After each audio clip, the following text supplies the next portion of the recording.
Nous voici en Turquie, en train de longer la mer Noire, magnifique mer Noire. La mer est assez agitée, il y a beaucoup de vent et je me dirige vers la ville de Trabzon. Trabzon sur les bords de la mer Noire, que nous allons quitter à l'instant pour nous diriger vers la montagne. J'ai passé une excellente nuit ici sur ce parking. C'est une nuit très agréable. Et nous allons continuer notre périple. Moi j'aime bien ces tunnels avec des couleurs originales. 12 km de long. On passe dans le bleu maintenant. C'est joli ça.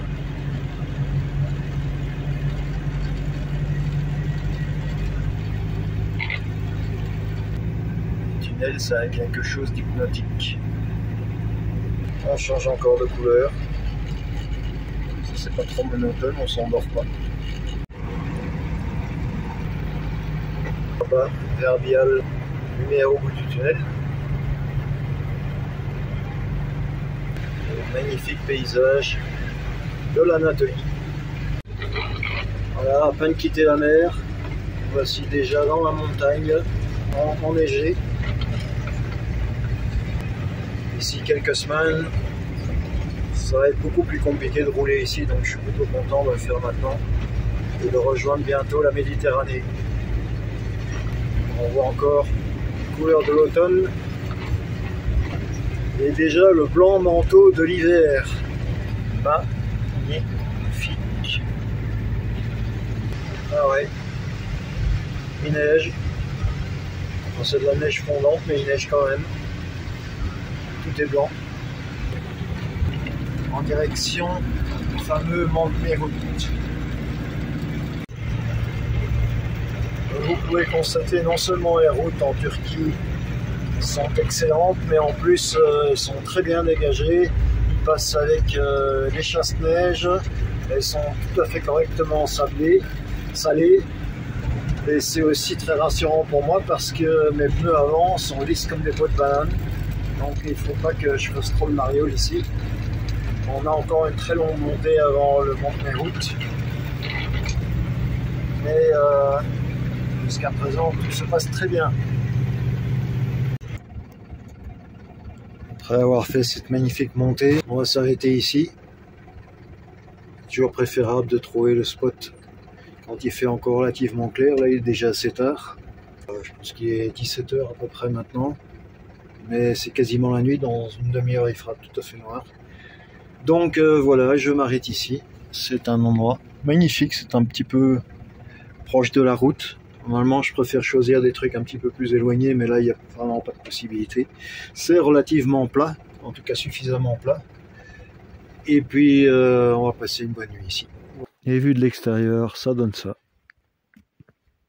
Profitons de la vue tant qu'il fait encore jour. Et puis, on va s'installer bien tranquillement et faire un petit feu de bois.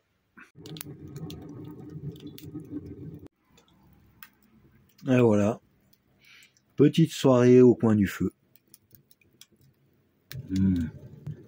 Jamais au micro-ondes qu'on aura un repas aussi délicieux. Nous approchons du site. Je ne connais pas l'altitude exacte, mais ça doit être, on est certainement entre 2 et 3 mm ici. Il y a eu une très très longue montée jusqu'à maintenant. Nous sommes presque sur les lieux du site. Nous sommes toujours dans les somptueuses montagnes de l'Anatolie. Et ça grimpe, ça grimpe, ça grimpe toujours. Et nous voici arrivés sur le mont Nemrut, aux confins des empires grecs, hittites, perses et sans doute d'autres encore, je ne suis pas un spécialiste. Le site se trouve pratiquement au sommet d'une montagne assez pointue et certains y verraient certainement une pyramide. Alors, je ne vais pas me lancer dans des théories. Ce qui est certain, je peux vous dire avec certitude que c'est un endroit absolument fascinant.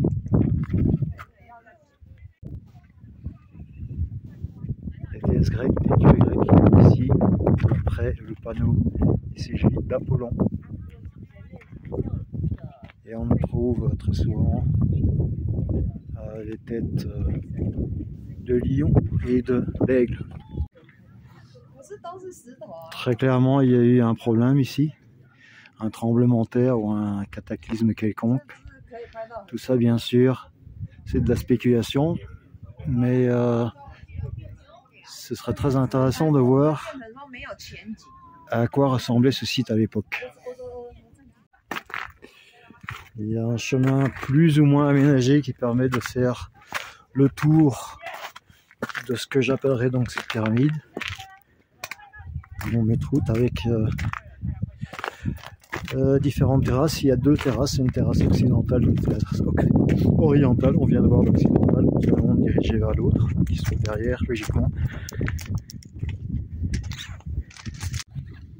Et on en profite pour admirer le paysage absolument somptueux qui entoure cette, entre guillemets, pyramide.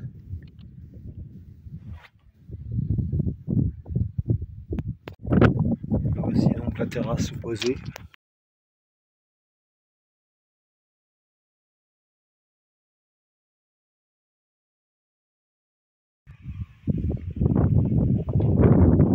Personnellement, j'adore cette tête de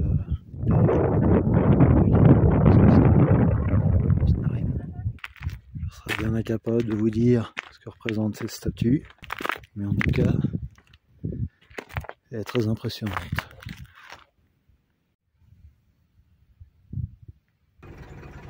Je suis maintenant sur la route en direction de Kayseri. Et curieusement, donc on est en Anatolie centrale, et curieusement, le long de cette route, on trouve énormément de campements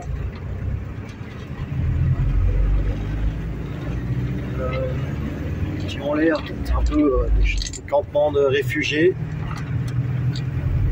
On voit le croissant rouge un peu partout, encore des tentes, beaucoup de tentes, des abris bricolés, des tentes, des abris de fortune comme on dit. Et encore ici.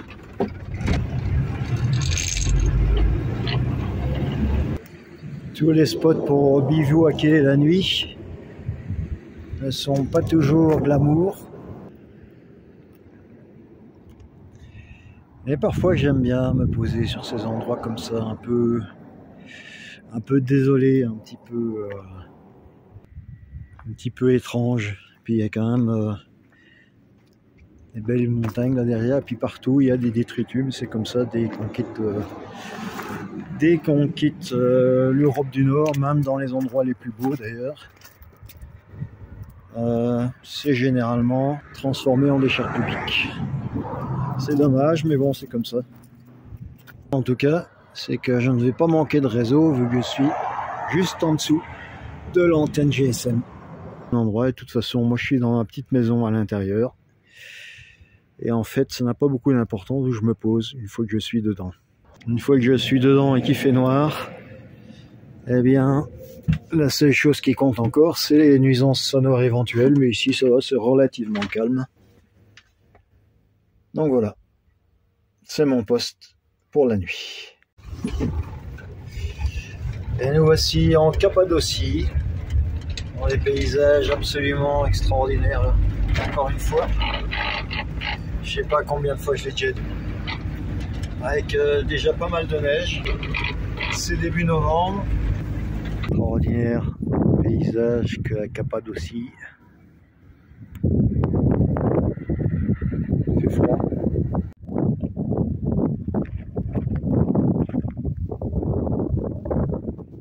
Paysage vraiment mystérieux. On se demande vraiment quel phénomène géologique a pu causer ça. Voici donc la vallée de l'Amour avec ses très intéressantes structures. C'est forme géologique.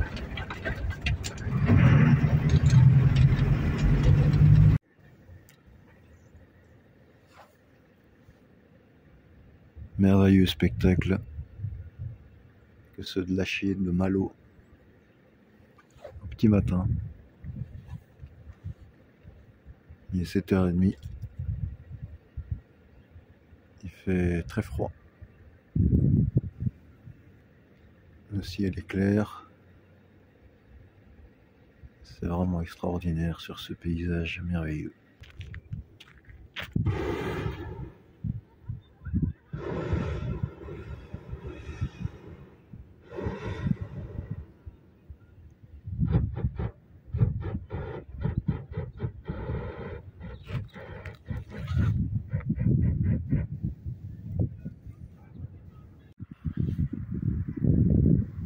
Voici dans l'enceinte du monastère de Selim, toujours en Cappadocie, toujours en Anatolie, toujours en Turquie.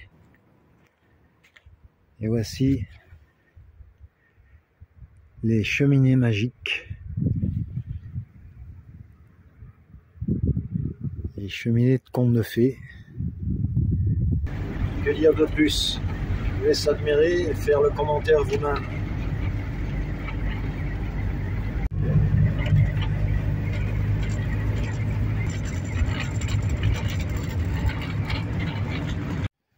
Encore assez typique de ce genre d'endroit.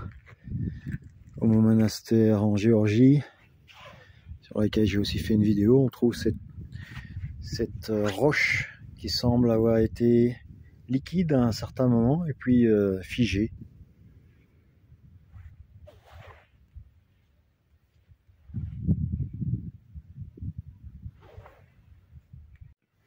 Encore quelques bâtiments en pierre et puis derrière le monastère proprement dit, monastère troglodyte. Ici on va encore faire un petit peu d'urbex.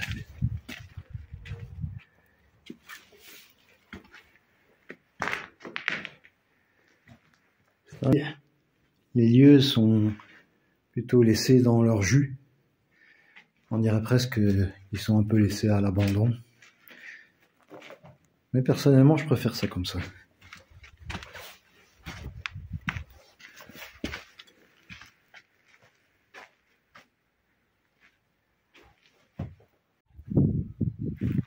Ici encore d'un peu plus près, toujours ces formes intéressantes avec cette roche qui semble avoir coulé. Quand je dis que c'était des coulées de roche, attention, je ne prétends pas que c'est exactement ce qui s'est passé ou que c'est vraiment ce qui s'est passé, je dis simplement que c'est l'impression que moi personnellement ça me donne. Ici on a une très belle vue sur ce qui semble être donc ces coulées de pierre et qui était peut-être tout à fait autre chose, hein. Encore une fois, je ne suis pas un expert.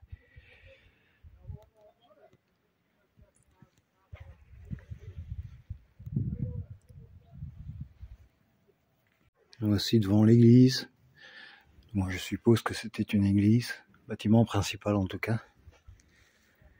On va voir à l'intérieur.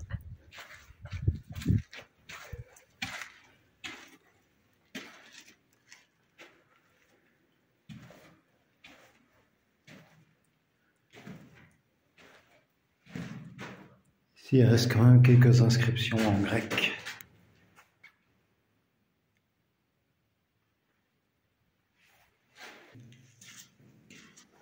Une peinture qui a plus ou moins survécu aux ravages du temps et à ceux des saccageurs.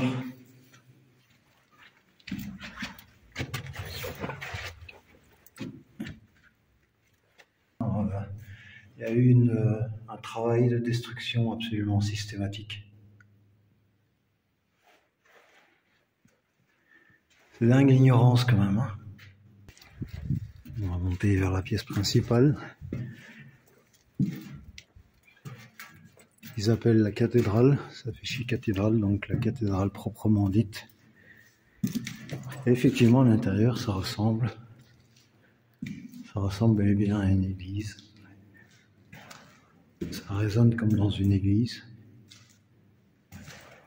Mais c'est pas tout à fait une église vu qu'il n'y a ni autel ni sculpture. Il n'y a rien d'autre. Les peintures sont saccagées. Tout a été détruit par les racailles de l'époque.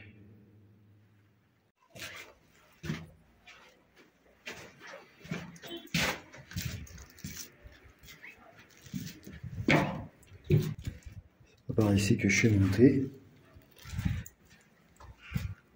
C'est par ici que je descends. Et tout le long de la paroi encore, des cavernes taillées partout.